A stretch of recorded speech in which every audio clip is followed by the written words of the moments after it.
So that shiny new game just came out, Witchfire.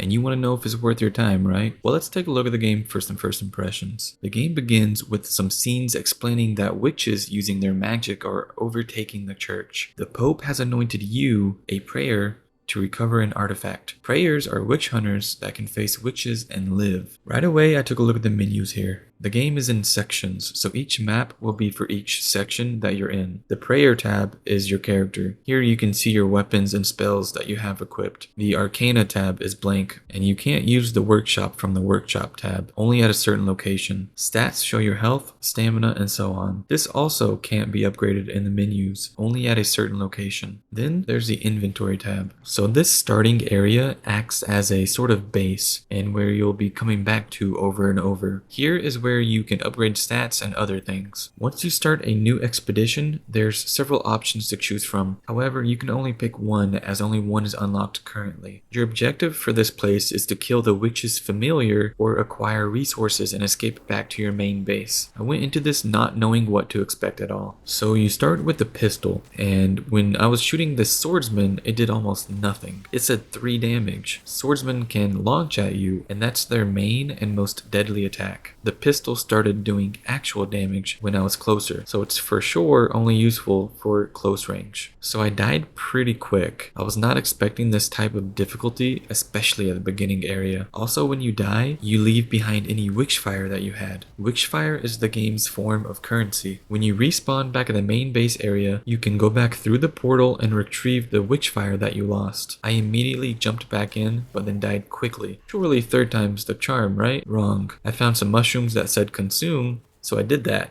Then I just straight up died. Unbelievable. I was hoping for some health because you have no way to get health. Fourth time around and I got a bit further in. Musketeer enemies are highly dangerous. They shoot absolute lasers at you that can be difficult to dodge sometimes. If they manage to damage you, they do pretty big damage. Once you kill enough enemies in a given area, you can collect Witchfire and choose an upgrade. The upgrade only lasts during the match. It's not permanent. And also the upgrades are randomized. This time it shows safe reload and health boost, but it can be different every time. Sometimes you'll get supply chest keys, which can be used to get things like raven feathers at supply chests. After killing more enemies, I made my way to the boss area. You fall into a hole and face the shield bearer. He jumps like a swordsman and also summons enemies that attacks you. I could tell right away that facing him would not be possible as I currently was. I would need to upgrade a lot more before I could face him again. After killing some more enemies in the expedition area, I went back through the portal to the main base, and since I went through the portal and did not die, this time I actually kept what I earned while fighting. I can clearly see the best strategy for this game now. Fight enemies non-stop, go back to base,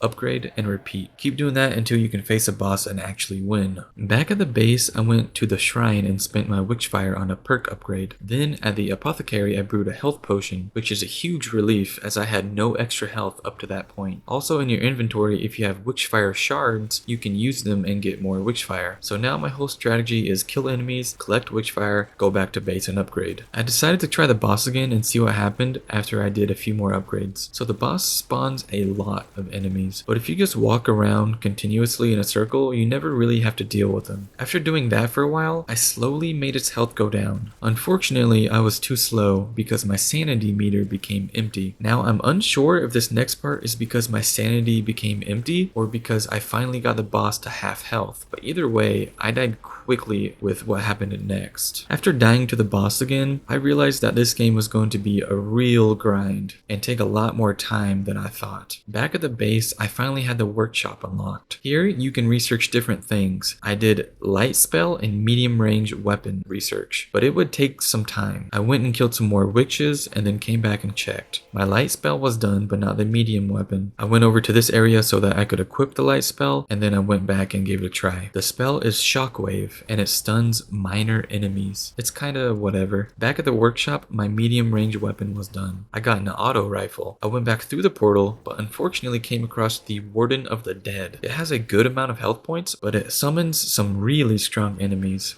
I died pretty quick. Okay, so this game is hard. Way harder than I thought it would be. Also very time consuming to upgrade your gear and yourself. But it is enjoyable. Also the graphics are quite good. I'm going to be spending lots of time, and I mean lots of time, running through this first expedition over and over so that I can be super upgraded by the time I fight the boss again. Whether or not this is your type of game, I'll see you in the next one.